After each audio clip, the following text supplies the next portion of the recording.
Leitura do artigo científico sobre Kabbalah, a ciência da sabedoria. Metodologia da inferência de Sod, o segredo. O acrônimo Pardes inicia-se com literal, intimação, interpretações e, por fim, segredo.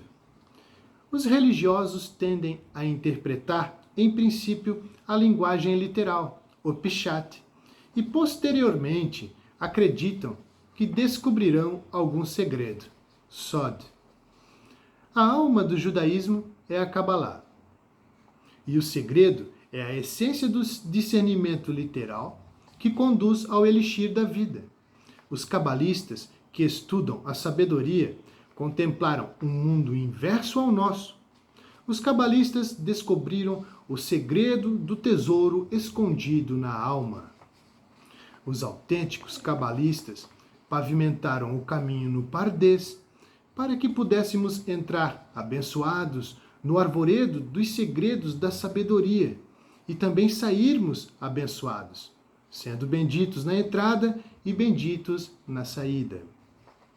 Quando abençoado no estudo da ciência da sabedoria, o aprendiz é elevado, incluído aos graus de compreensão mais elevados da escada espiritual, a escada de Jacó.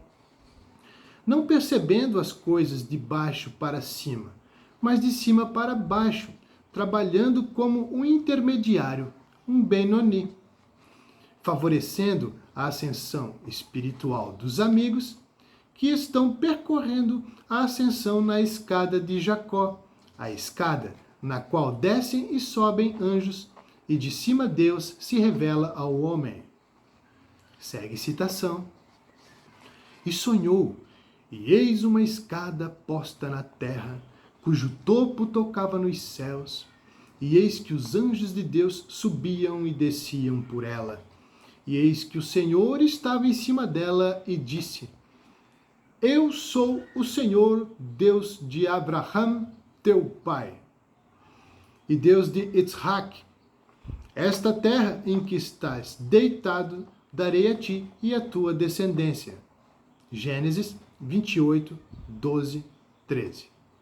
Outra citação.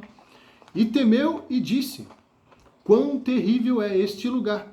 Este não é outro lugar, senão a casa de Deus, e esta é a porta dos céus. Gênesis 28, 17.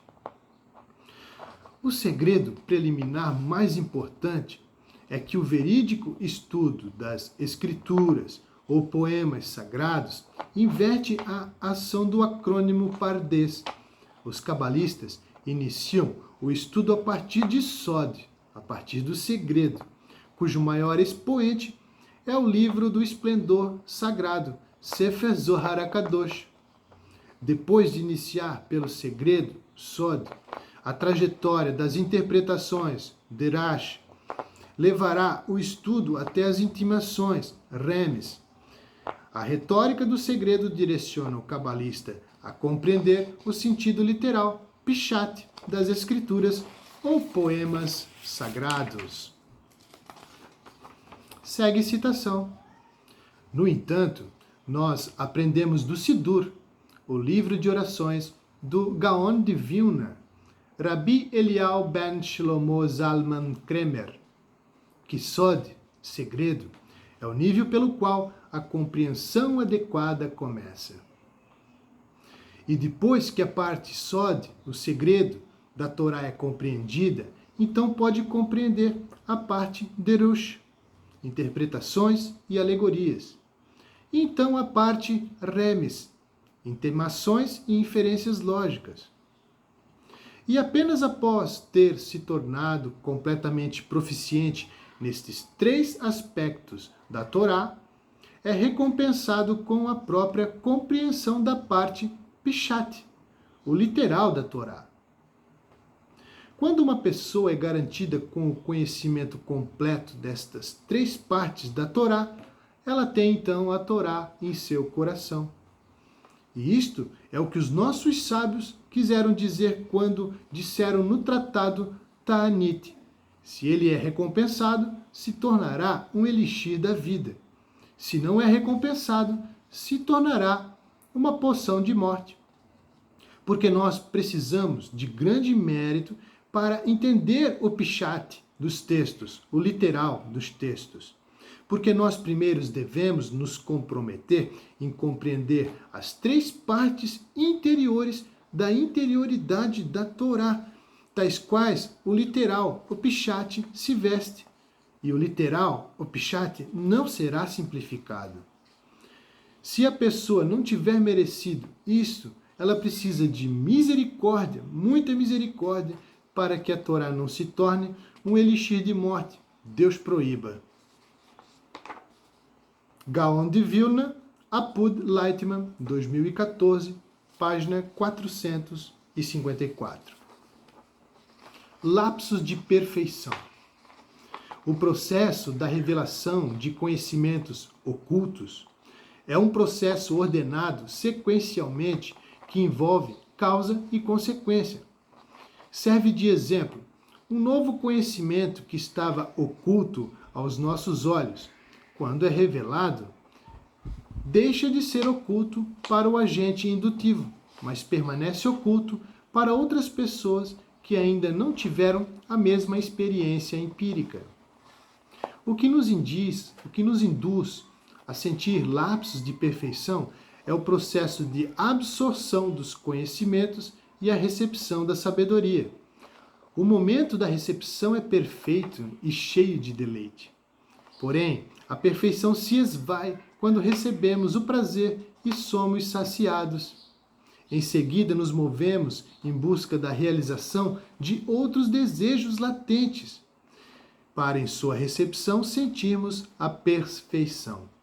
Os tesouros novos e antigos que conquistamos para refletir prazer ao Criador nos induzem à realização espiritual e ao sentimento de perfeição, ainda que momentâneo, ou seja, um lapso de perfeição. A realização espiritual possui 2 discernimentos: a conexão com a alma divina corrigida e iluminada, atinente ao subconsciente, e sequencialmente a união com a alma coletiva, acoplada a Shekhinah, a divindade, atinente ao inconsciente que é coletivo. Ambos os discernimentos são relacionados com a compreensão vinda do inconsciente para o consciente, trazendo revelação da ocultação. As Reshimot, as memórias, são registros do inconsciente que se manifestam no consciente e são aptos para o discernimento dos estágios de atingimento da realização espiritual durante o retorno para o Criador ao topo da escada. Pensar fora da caixa ou além da pele da serpente. O armazenamento da absorção de conhecimentos e as regras e condutas dos mundos superiores geram mais conhecimento através do escrutínio entrelaçado com diferentes cosmovisões. O fator mais valioso que atua na diversidade das personalidades são as diferentes interpretações do mundo ao seu redor. Cada sujeito observa o mundo diferenciadamente. Ainda que muitos pensem que contemplam as mesmas coisas, todavia cada observador colapsa a luz em diferentes realizações e objetivos que seguem o desejo particular. Pensar fora da caixa é muito útil para superar a barreira psicológica da percepção que o ego humano projeta através de sua sombra, os artifícios do ego. Pensar fora da caixa, além da projeção dos nossos 5 sentidos, infere a transposição do programa egoísta da decadência para o programa altruístas dos mundos superiores. Elevar-se além da natureza bestial é o objetivo. Transcender a barreira do programa egoísta desse mundo aos desejos altruístas dos mundos superiores exige pensar fora da caixa. Pensar fora da caixa significa efetuar ação fora do programa egoísta, não somente para a autogratificação, mas também para o compartilhamento, visando uma garantia mútua, arvut. Porque a alma está além da pele da serpente, a qual estamos vestidos fisicamente e presos ao egoísmo pela sombra projetada pela serpente, os artifícios do ego. O homem ficou preso na serpente após provar o fruto da árvore do conhecimento, e nós temos que nos libertar do ego e ascender ao altruísmo.